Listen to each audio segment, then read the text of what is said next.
Hi, this is Adrienne Barbeau. Just call me Billy. Everyone does. And you're listening to WithoutYourHead.com. All right, we have returned. Welcome back to the Unknown Callers, Without Your Head Horror Radio. I'm Nasty Neil, along with my... I'm Jeepers John, Nasty Neil. How about Uh-huh. that? And that would make me Terrible Troy. Oh, man. And our guest tonight, you can hear her laughing in the background. That's a good sign. Yep, that's usually good. She's not screaming, or you don't hear a click. We have PJ Souls on the line. Wait, I need an adjective. All right, let's see.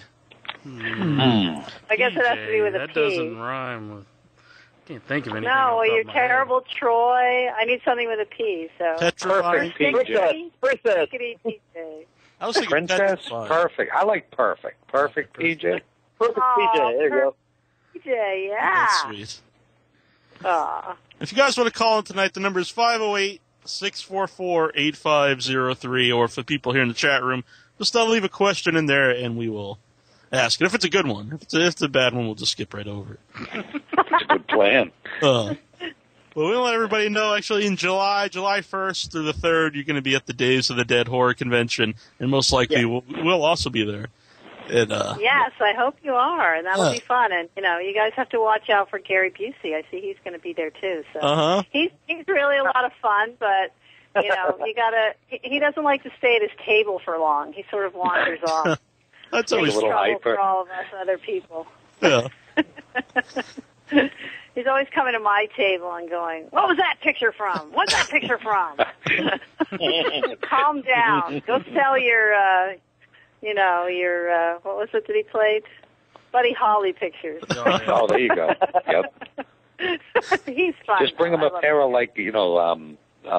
dark frame glasses, and then, tell him to do that for a while. I think he's going to be in this, the upcoming Apprentice. I think I saw that. Oh, really? Yeah. Oh, I think he is. I think he mentioned that last time when I saw him at another place. That's right. So Indianapolis, come on, you guys. Everybody's got to come out and come visit us all. Yeah. I'll be there, PJ. I told this caller, I said, pretend you're not there until we call on you. But he's clearly not following directions. But He's got a little coming. Gary Good. Busey We've in him. got one person. I think Really that's Gary uncontrollable. Busey calling in. Oh, no, he would have already been talking over all of us nonstop. But he's fun. And his son is cute, too, Jake. I knew him when he was 2 years old, so it's kind of That's weird. awesome. Yeah. Like getting more jobs than his dad and I. But that's okay. That's how it should be for the younger generation. But anyway, it should be fun. It looks like a lot of good people are coming, and it gives that sort of middle of the country area a little chance to see the horror people, or I should say movie people, because a lot of us we haven't just done horror films. So yourself, it's called Days of the Dead. So yeah, Days of the Dead, and we have the links right on the website, daysofthedead.net. You can't miss it; it's right on the top of the page. It's just like magic. You click it, and you'll go right there. Do you enjoy meeting the fans at the horror conventions? Oh, absolutely. It's just usually I have sort of at least 3 or 4 or 5 people in line, so it's kind of a non-stop. I don't really have too much time to have a little break, which is preferable because then the time goes faster. But it's really nice to meet everybody, and I just love that people want to tell me where they were, how old they were when they first saw Halloween, or even Rock and Roll High School. And, when they come to my table, and they're really sometimes coming, because of Halloween or Carrie, but then they look down, they go, "Oh my God, you were with Randall." So some of them don't realize it until they get to my table, or their dad's with them and they go, "Oh my God, you were in Stripes." So, and they're just really, really nice people. And they just want to shake my hand and get their picture taken next to me, and I really like it a lot. It's been very special in the last couple of years, being able to go to all these different horror conventions and meet everybody. Yeah. We always like to ask, has anyone ever asked you to sign anything unusual? I have had a couple spatulas, but I can't say if that's unusual, because I've had many times people But they think it's unusual. They always come up with it and go, I know nobody's ever asked you this before, and don't think I'm a pervert, and don't think I'm weird, but after you sign it, I am going to use it on my wife.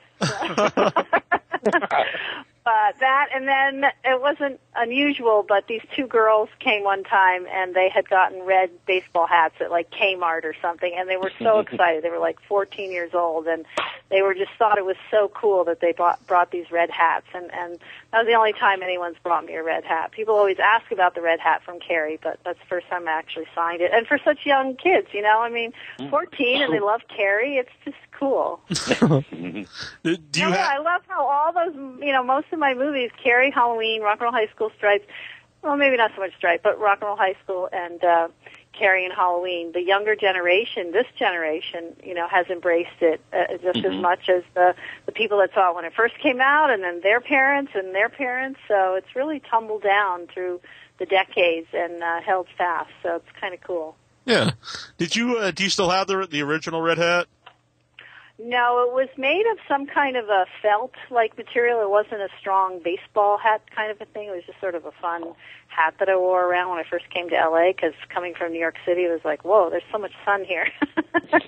So I picked it up, and then, you know, I wore it to the audition when I met with Brian De Palma, and he said, keep the hat. But it went through a couple of washings and eventually disintegrated. But it wasn't, you know, it was before eBay, before anybody really kept things like that or thought that they would have any value. So, but it did disintegrate. Oh, that's too bad. Now, I have those pins, though, that were on it, the little rainbow pins. So. Oh, yeah? Did you keep anything else from your other roles? Did I keep anything else? Yeah. I have the red satin jacket with the musical notes from that was Riff Randall's from Rock and Roll High School, and the pants with the stars on them, and some of the other items from Rock and Roll High School, some leggings and the black satin pants. So some stuff like that I just kind of kept thinking, you know, who knows? But, I mean, they were too expensive. The jacket was really expensive when I bought it, so I wasn't going to give that away or throw that away. But let's get to I still have that.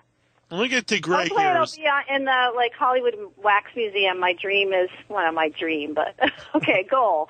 Have Riff Randall in the Wax Museum there on the Hollywood Boulevard. That would be awesome. And I would donate my jacket and pants to the wax figure, and I think that would look really cool. Well, which of your characters did you hold like most dear to yourself?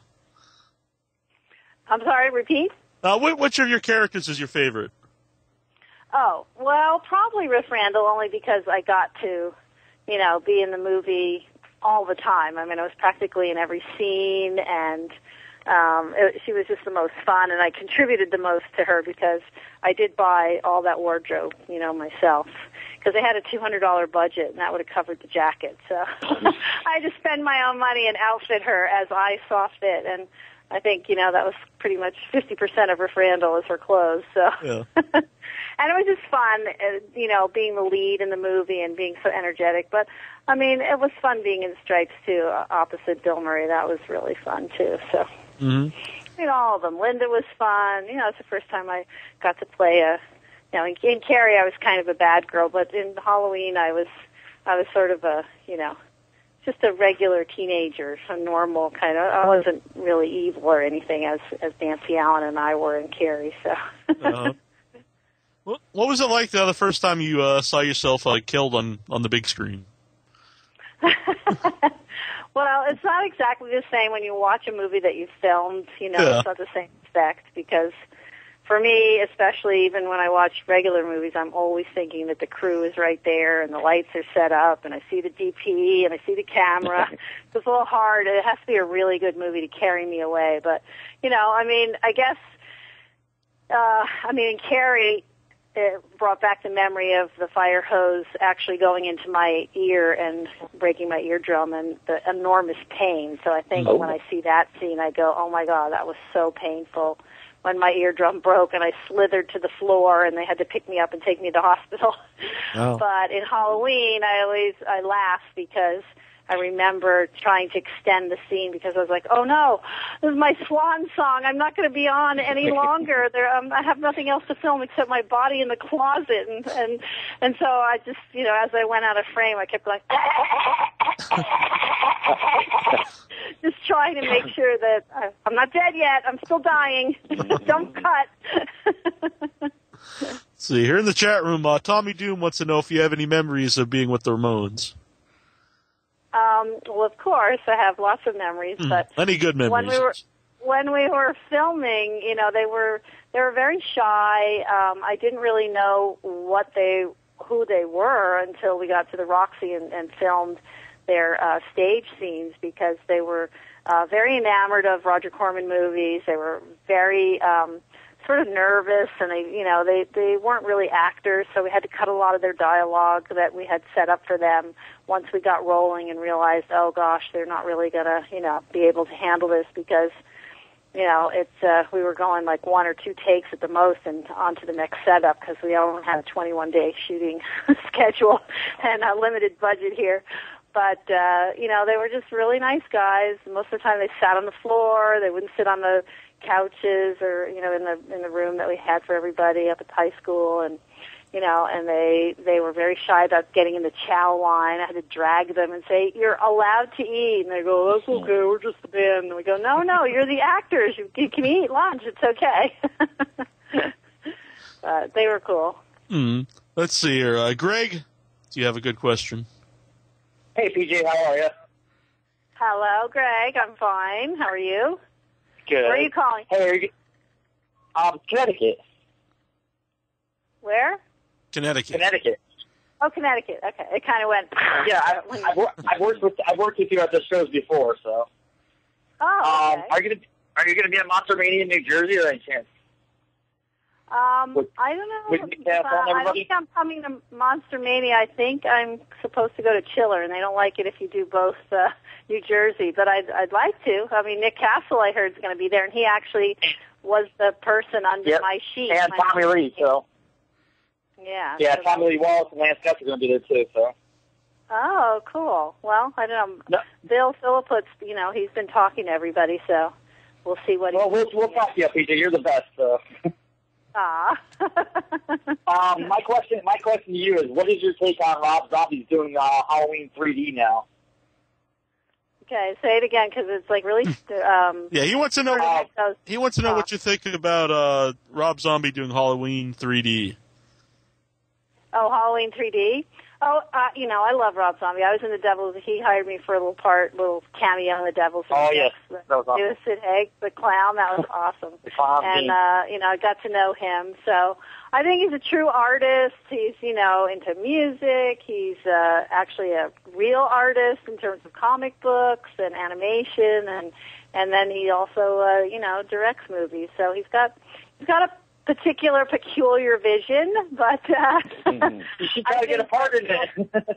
I know. Hey, come on! I thought I would be in the Halloween the Reimagining one, because I gave him my original Halloween script. He invited me to his 40th birthday party, and I thought, what am I going to bring, as a gift? And so I followed it. Nick Cage happened to be there, and he was carrying this little shrunken head, and I had my Halloween script wrapped up, and I thought, oh boy, I guess the shrunken head is going to trump my Halloween script. And there were all these presents there. But the next morning at like 8 a.m., he called me, and I didn't pick up because, who's calling me that early? But it was the message from Rob, and he said, this is the best present I've ever gotten in my whole life. I'm going to put it in plastic, and it's going in the vault, and nobody's ever going to touch it. Thank you so much.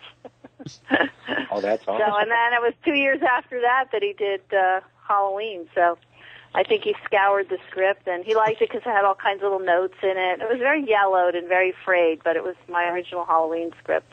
Mm-hmm. Thanks for calling in, Greg. No problem. Yeah. Bye, Greg. I saw another interview with you. You said that Rob actually said that you were his dream girl.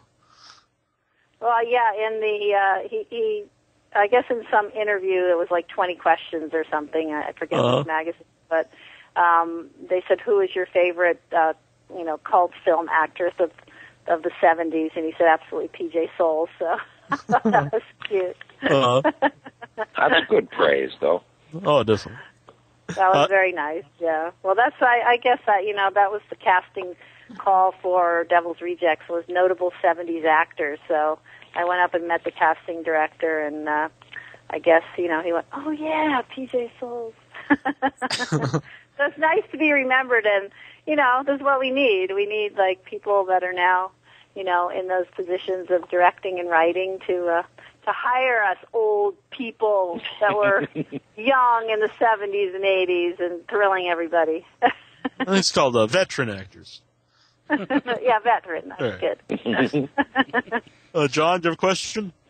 Yeah, I just wanted to know if Deborah Hill, I know she wrote a lot of the dialogue for the girls in Halloween. Did she do any, directing with you or anything during the filming? No, she didn't really do any directing, but there was a lot of, whispering and whatever between her and John. She was very hands-on every day of the set, absolutely. She was really, just full-time being on the set and very proactive, but she really let John helm the directing. So, I think what she had put down in the script, all the dialogue with the girls, that did come from Deborah. So. Mm-hmm. That was totally in the script a lot? Totally was in the script, but not as much as I said it, because I told John, I said, I'm going to push the envelope on this, and I'm going to say totally as many times as I can, but if it gets really annoying, or if you start wincing when I'm talking, just let me know. And say, that's one too many totallys. But he never did, and I don't know. I know people have counted. I've never counted. I don't know the number, but it definitely is a cool word, and I'm trying to work on my autobiography, and if I ever get it finished, I'm hoping to call it The Totally Girl. So. Another question there, John? Yeah, I just wanted to know, how thick were that guy's glasses? They were huge.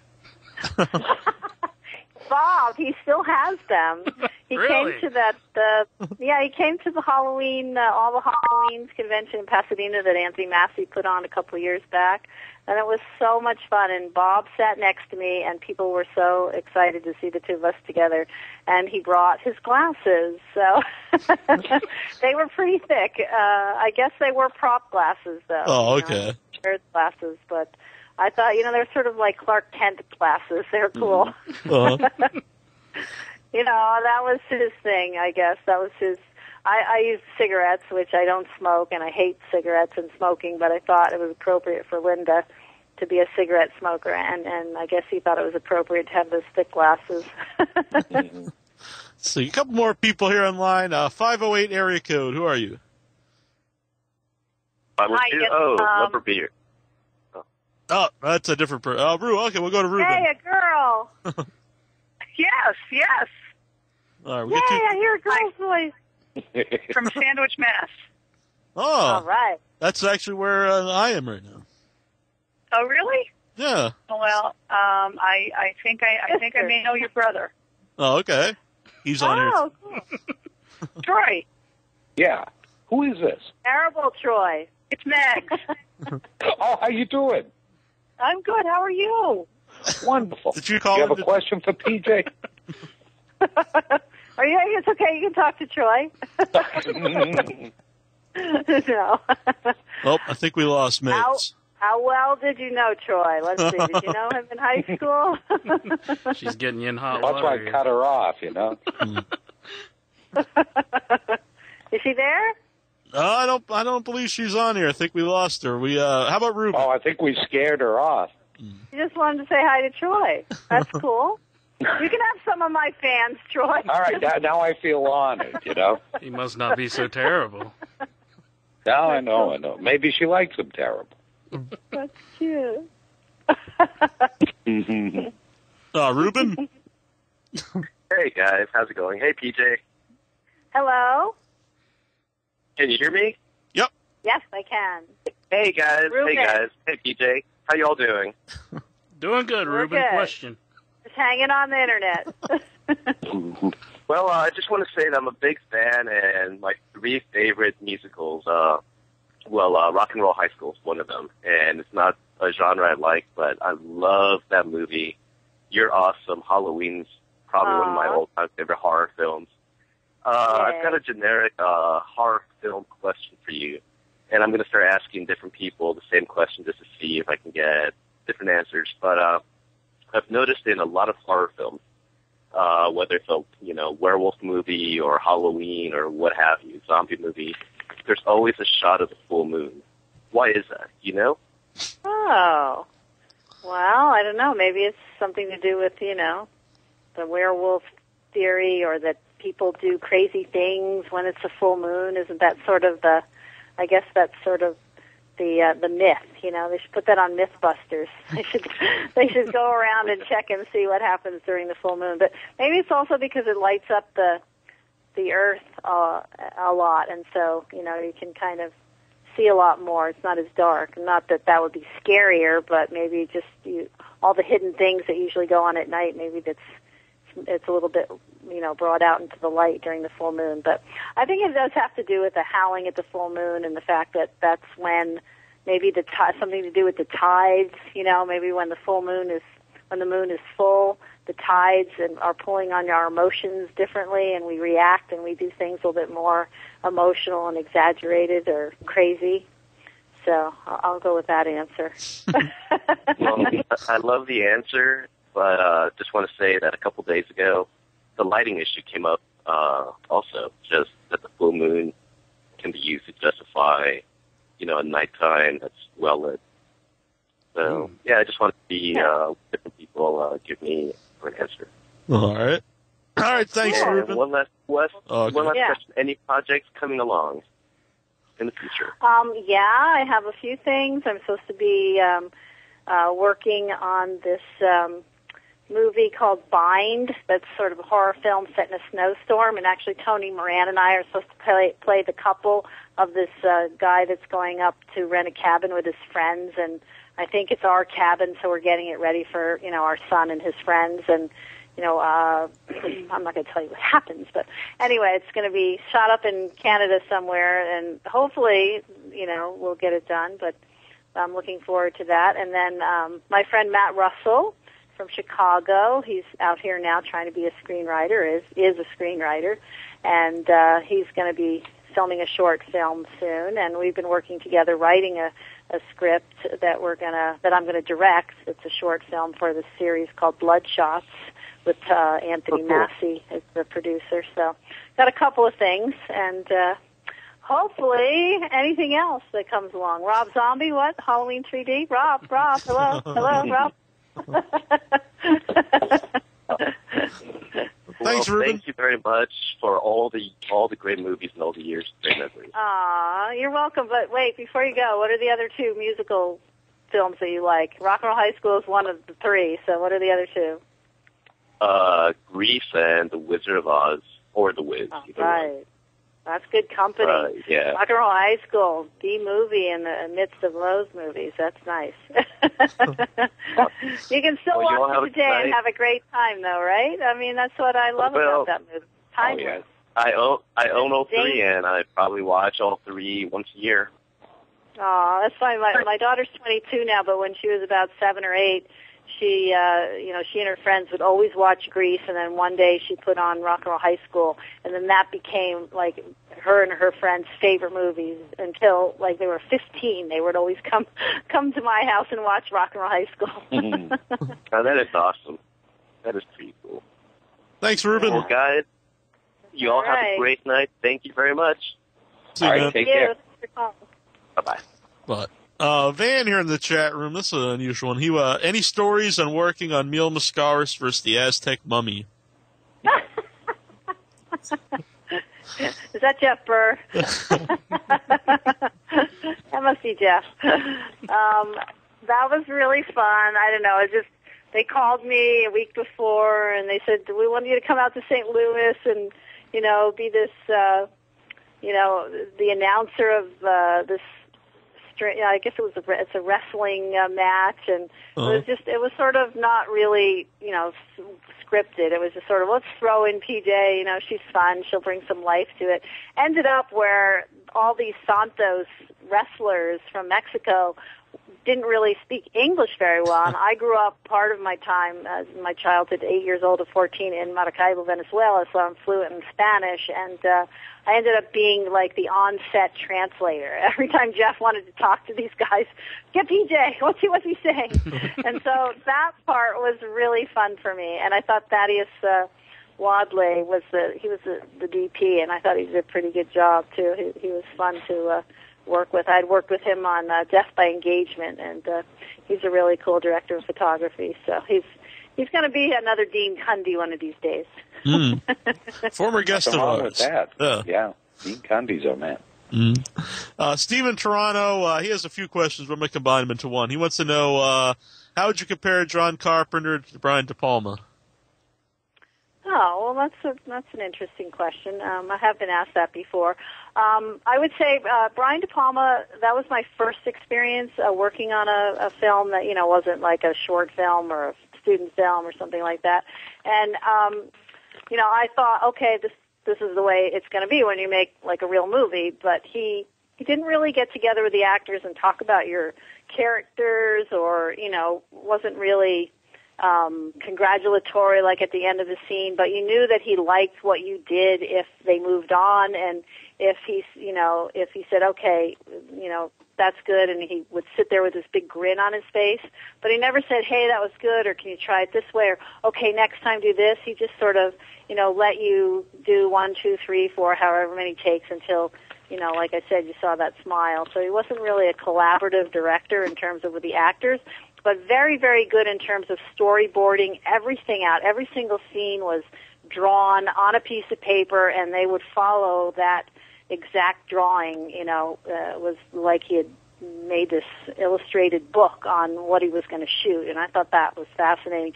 John, on the other hand, very collaborative, always talking to you, maybe not so much about your character, but really about what he wanted the feeling of the scene to be and what he wanted to get out of the scene, and to just always to try to keep it very real and lighthearted almost, So, and I don't know, John obviously is sort of the same age as I am, and so in the same age group, and so we were in our 20s when we shot Halloween, so it was sort of, kind of more fun, and also because of the fact that it was a low-budget movie, we're all hanging out together. Carrie was a little bit of a higher budget, and they had to, really worry about getting their shots and more concentrated on the look of the movie rather than the feeling of the movie, which is what John was going for. Mm-hmm. Which is more fun to do? I prefer the John Carpenter style. Yeah. You feel like you're one of the collaborators. You're part of the team. And we felt that on Carrie too, but in a different way. We really did feel more like, okay, we're the actors and they're the crew and he's the director, and now they're sort of the people that are making this movie and they're using us in their movie, but John made us feel like we were all making a movie together. Yeah. One last question here. Who would win in a fight, Michael Myers versus Captain Spaulding? Captain Spaulding! For sure, he'd scare away Michael Myers. He'd go hiding under the bed. Our very first guest on the show was Sid Haig. That was he's kind of intimidating, but he's a really cool guy. He is, he might be intimidating with his characters, but he's really such a sweetheart. He's a really nice guy, and he was all business that day that we shot in The Devil's Rejects. He just wanted to get to it, and he was the one that came up with punching me out. I'm like, what do you want to be so physical with me? It was like so weird. He's telling me he got important clown business. I'm like, what are you talking about? A lot of that, we had lived a little bit there. And I had brought that day to the set Local H. I don't know if you've heard of that band, but they have a song called, or an album entitled Whatever Happened to PJ Souls, and then there's the song Whatever Happened to PJ Souls. So I brought him for Rob Zombie as a gift, and every time we had a break, he would put it on and play it. It was so funny. And then he came at lunch. He came to my table, and he was laden down with all his pictures and posters. And I was like, "What are you doing?" He said, I just need you to sign a few things. So I spent like 20 minutes signing his collection of posters and photographs and DVDs. I thought that was so funny. So he has ulterior motives when he gets these people for his Yeah, films. really. I'll hire her and get all my signatures for free. That's awesome. Well, let everybody know Indianapolis, Indiana, July 1st through the 3rd, Days of the Dead Horror Convention. You go to daysofthedead.net. You can click the link right on our website. You can meet PJ Souls, get your picture, get your autograph, get her autograph, whatever you want to do. Yeah, Talk. come say hi. Come visit and, just hang out. And I'm sure it's going to be a great convention. They usually are. And, if you get tired of talking to me, you can always go see Roddy Piper or Gary Busey. The Hot Rod, that's my favorite wrestler growing up. I used to have his poster on my wall, so looking forward to seeing Piper. Days of the Dead. All right. Excellent. You also check out pjsouls.com for all your information on PJ. Aw, that's nice. Yeah. All right. Well, Without Your Head, Horror Radio. We'll be there too, but no one cares about that. Yeah, they're going to be there too, and that'll be fun. Well, thank you for coming on tonight. It's been a lot of fun. Oh, you're totally welcome. This is Bill Johnson, and you're listening to WithoutYourHead.com. Feed your head.